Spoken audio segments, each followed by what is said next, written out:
Donc, on est placé devant mon grand-père.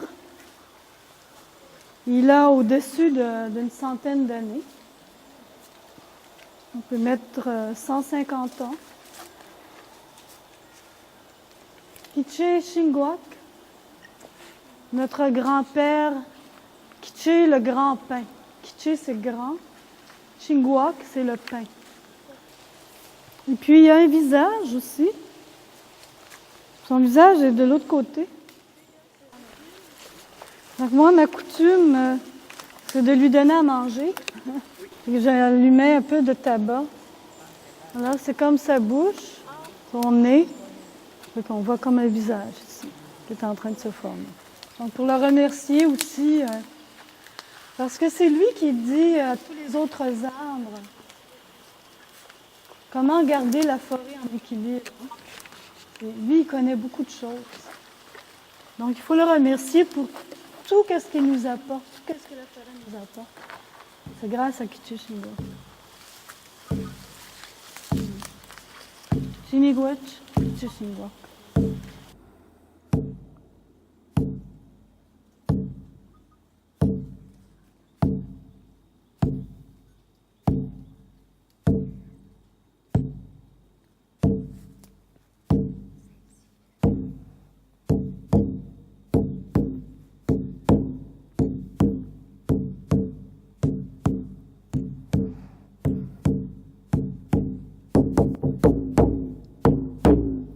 Au commencement, qui n'a pas de commencement.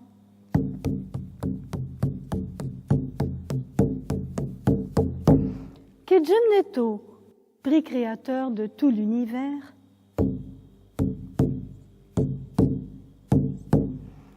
avait planté un arbre de vie, l'arbre sacré, pour tous les enfants de la terre.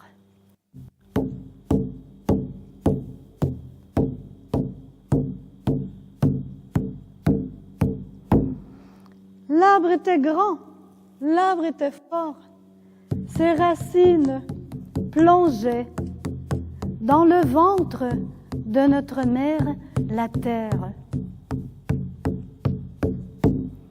Et ses branches touchaient notre Père, le ciel. Les enfants étaient protégés à l'ombre de l'arbre de vie, nourris par les fruits des 7 grands-pères, des fruits de sagesse, des fruits de générosité, des fruits de respect, des fruits de courage et d'honnêteté, d'humilité et de vérité.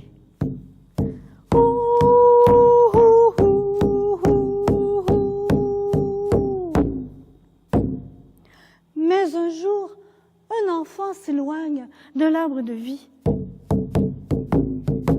Et bientôt, tous les autres enfants le suivent aussi.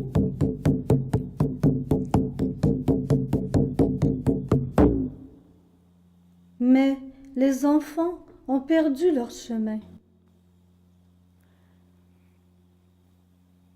Ils ont faim. Ils ont soif. Ils se mettent à voler, à mentir, à se disputer. À se disputer tant et si bien qu'ils décident de se séparer.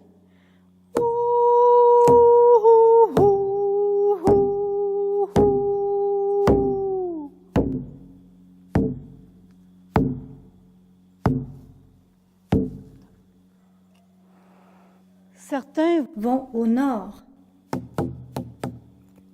d'autres vont au sud.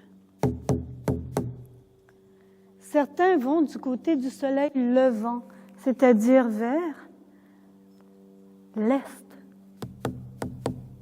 Et d'autres vont du côté du soleil couchant, c'est-à-dire vers l'ouest.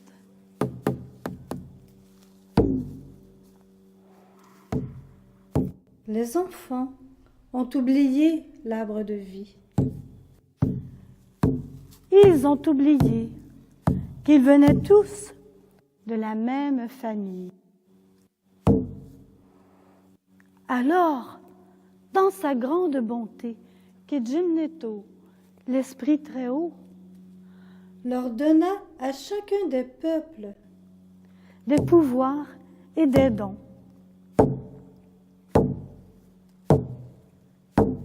Ceux du Nord découvrent le pouvoir de l'air. Ceux du Sud, les énergies de notre mère, la terre. Ceux de l'Est, le pouvoir du feu. Et ceux de l'Ouest, le pouvoir de l'eau. Chacun a le devoir de bien prendre soin de ses pouvoirs et de ses dons pour prendre soin de la création.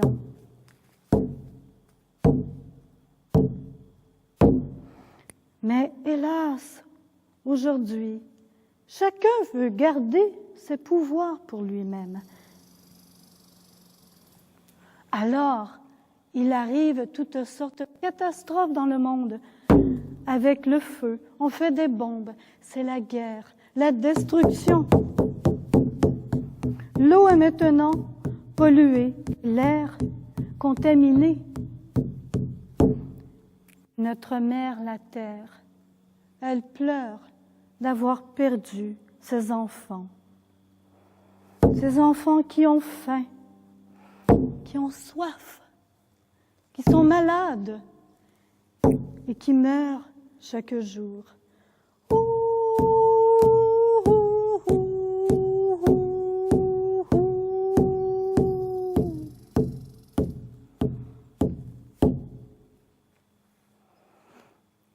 Mais dites-moi, qu'arrive-t-il à notre arbre de vie? Les aînés racontent chez nous que l'arbre de vie existe toujours, mais dans le cœur de chacun de nos enfants.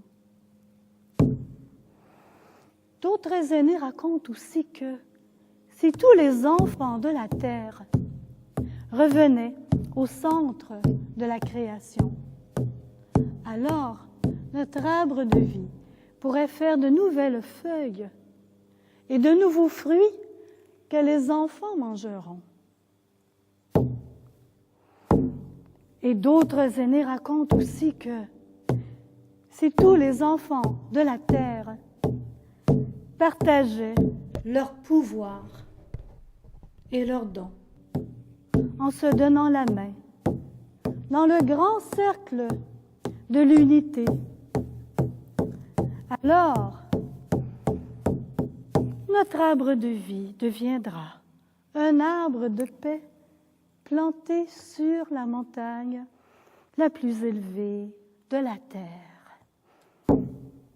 Ouais, oh, oh, ouais, oh, oh, ouais, oh.